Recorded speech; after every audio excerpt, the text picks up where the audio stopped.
All right, good evening, good evening. This is the guillotine.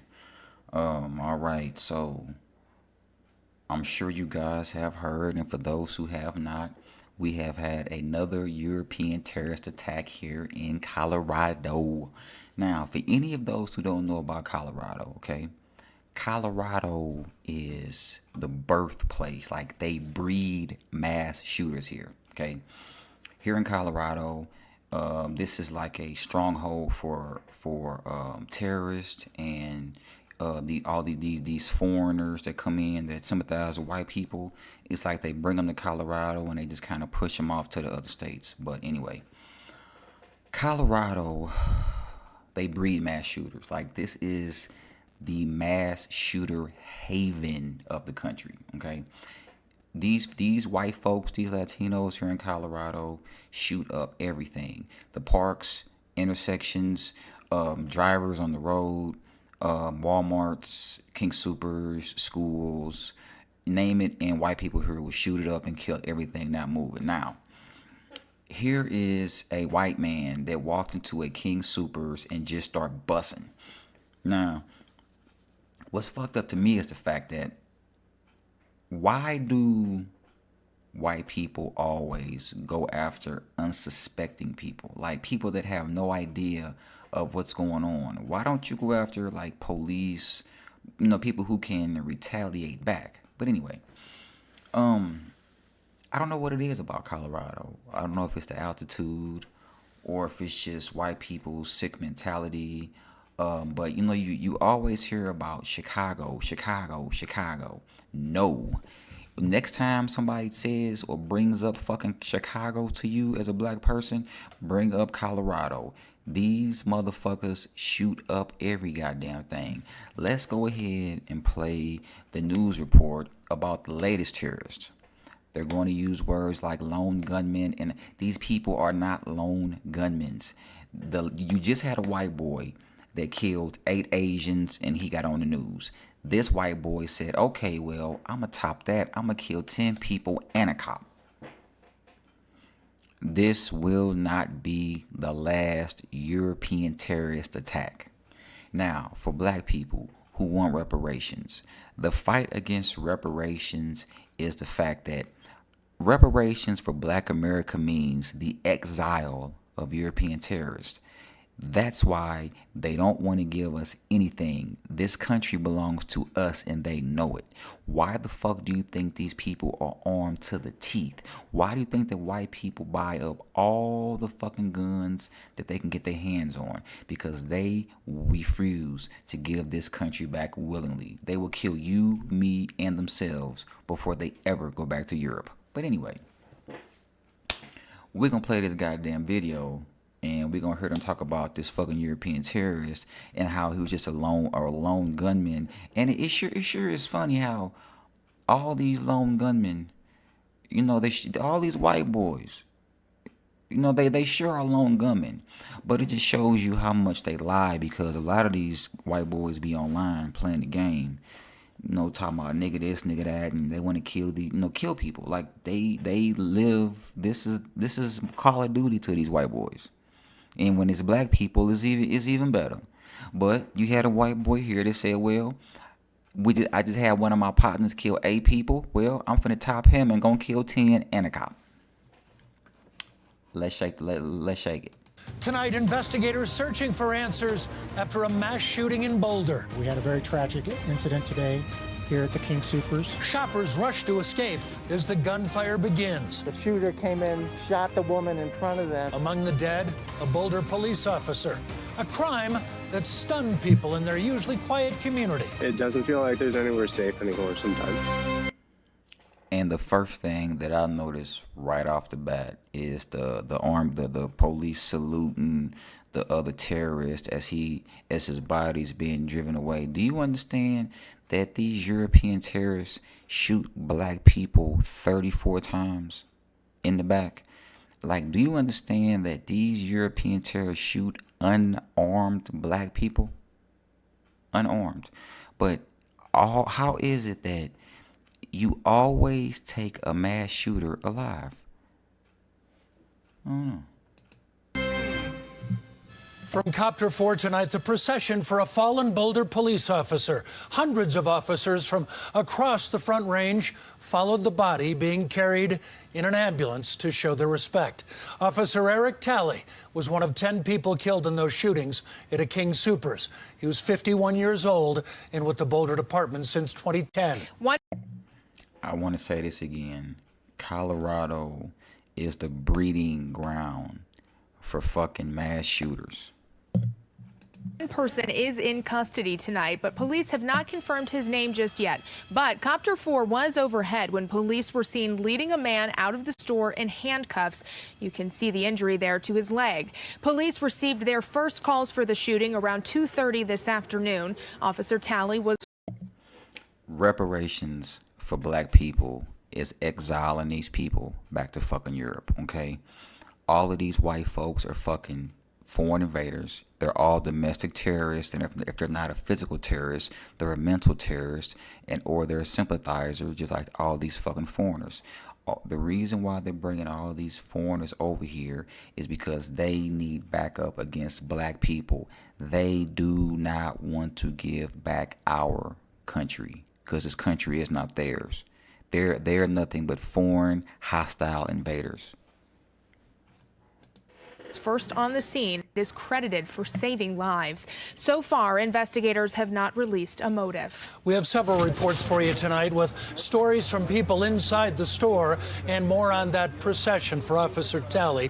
Our Alan Janae leads off with the very latest on this investigation. Alan? Well, Jim, police have yet to release the identities of 9 out of the 10 victims here, but we do know, as you just said, the identity of the police officer. A veteran, a man who is now being remembered as a hero here. Witnesses have told us that the gunshots came so close together, they thought there were multiple shooters.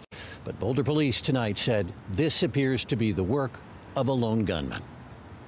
First thing I want to say is I want to say our hearts of this community go out to the victims of this horrific incident.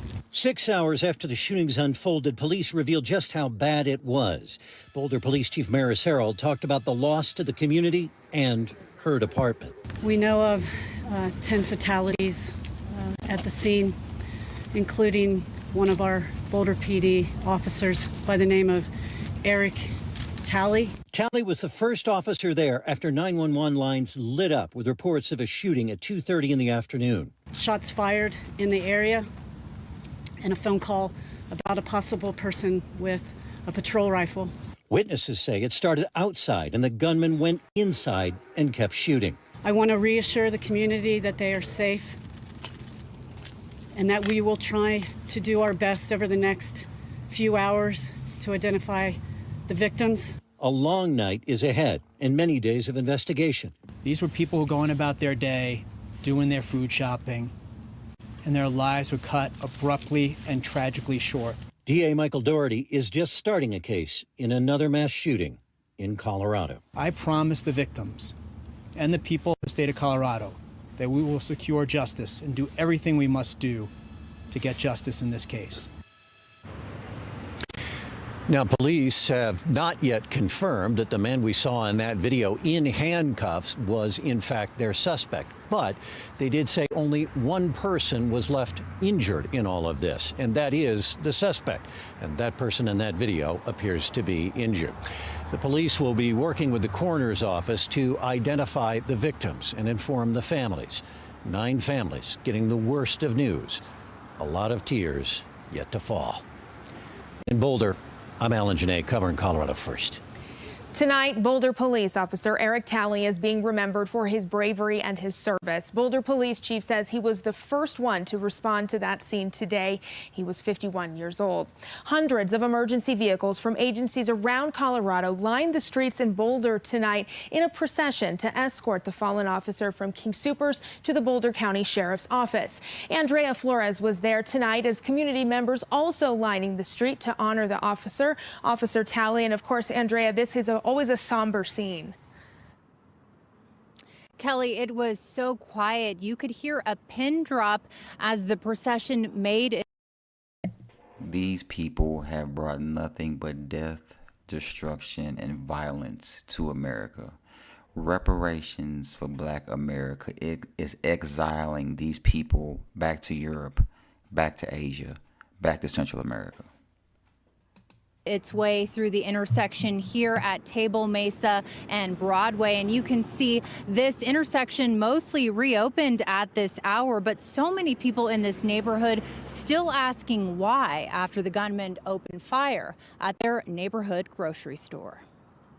Just keeps going. Boulder resident Bruce Edwards is honoring a Boulder police officer killed in the line of duty. And I just want to honor the responders and honor the officer that lost their life. The officer was one of 10 people killed during a shooting at a King Soopers in Boulder. The community came to... Look at them. Just foreign invaders, armed, domestic terrorists, foreign terrorists, whatever you want to call them. Invaders of America, holding the country at fucking gunpoint. Together for a procession. It happens within a mile from where my girlfriend and I live. I'm thankful that they keep us safe. Bad day. He's thankful that look, personally, all of you are terrorists or terrorist sympathizers who all should go back to where you came from. Europe is where you're from, Asia and Central America, because Black America, none of these people belong here. In Boulder, man. Bad day in Boulder. Zachary Smith, a Boulder resident, also showed up to the scene to pay. Just remember, Colorado, the home, the breeding ground for fucking mass shooters. His respects. Lived in Boulder 23 years, born and raised here. Mom went to CU. Dad's a police officer in Adams County, and never seen anything like this. Never. It's home because he puts on his uniform every day. That could have been him. He could have been the officer that got shot. As Colorado reflects on a devastating day in Boulder, residents are thankful to the men and women who rushed in to save lives. They have a community behind them that supports them. And again, a very different scene from what we saw here earlier today. Some traffic has been allowed back through the area, but we are still seeing a pretty big law enforcement presence here that will likely last into the overnight hours. Earlier today, Boulder PD said this investigation will take at least 5 days to complete. Reporting live in Boulder tonight, I'm Andrea Flores covering Colorado First. Word of the shooting sparked a massive law enforcement response to that King Soopers. Our Connor McHugh was the first CBS 4 journalist on the scene, and he is there again tonight. And Connor, you talked to many people who just couldn't believe a simple trip to the supermarket ended like this. He just said they can't believe a trip to the supermarket ended like this. Black people, from now on, when they bring up Chicago, when they mention Chicago, bring up Colorado. These motherfuckers up here shoot up, I'm going to say it again, they shoot up everything. It is like the wild, wild west up here. Chicago is nothing like up here. These motherfuckers up here robbing banks, cell phone stores. Nothing is safe from their European violence. Nothing. Yeah, Jim, one person we spoke with was here simply to get a bag of chips, and another person had a family member coming here to get their COVID vaccine. Each one saw and heard the stuff of nightmares as this community hub became a deadly crime scene. Heard, one loud bang, thought somebody just dropped something. Harrowing moments at the Table Mesa King Soopers in Boulder as armed police swarmed outside and customers sprinted away from an active shooter. We ran to the back of the store and, found our way into the employee back of house. Ryan Borowski says while the gunfire continued at the other side of the store, customers and employees helped each other to safety. Somebody had their hand on my back. I had my... And just so you're paying attention, notice how everybody is white. All the police, all the store people, everybody is white or foreign. This is a terrorist stronghold up here in Colorado. My hand on somebody's back, and we were just saying, go, go, go, run. When we got to the back of the store, there were employees who still didn't know what was going on, and we just told them to run. Across the building, this man's son-in-law stared death in the face while he waited with his daughters to get a COVID shot. The shooter came in, shot the woman in front of them. They hid, ran upstairs or hiding in a coat closet for the last hour. As the family hid and texted loved ones updates, SWAT teams from across the metro area responded with force and negotiation, eventually taking the alleged shooter into custody and ushering people away. Can't believe it's happening in Boulder, honestly. 10 people, including a Boulder police officer, lost their lives. Many more will forever be scarred. You know, when it's your family, you feel it. Now, as you can see, it is still an active scene out here as this long investigation is still in its early phases. Tonight, the DA says he has the full cooperation of local, state, and federal authorities, and they pledge to ensure justice is served. Live tonight in Boulder, Connor McHugh covering Colorado First. Connor, thank you. An endless stream of condolences being offered to the Boulder community tonight as this awful news continues to develop. Many longtime residents reeling after this horrific shooting. Tori Mason with more on these reactions tonight. And Tori, our governor has called Boulder home for a long time. He has, Kelly, and over the next couple of days, we're going to learn more about these victims and what they meant to this community. But tonight, we just mourn this tremendous loss. If you look behind me here, Boulder's Flagstaff Star is lit this evening to honor the 10 lives that were taken here this afternoon. The CU Event Center was briefly used as a reunification spot for friends and family of those who were at King Soopers. We're also told that victim advocates and mental health resources were made available as well. Governor Jared Polis released a statement this afternoon saying, quote, "My heart is breaking as we watch this unspeakable event unfold in our Boulder community. We are making every public safety resource available to assist the Boulder County Sheriff's Department." Representative Joe Neguse says he's also prepared to support authorities in days ahead. He wrote, "Today's events are simply devastating. Like my fellow Coloradans, my heart is heavy in grief and in anguish." He went on to say, while there is still a lot we do not know, one thing is very clear. Tragic incidents of gun violence have plagued our country far too long. Now, Neguse also went on to encourage the Boulder community to utilize some of the mental health resources that are made available to them. We'll post that information on.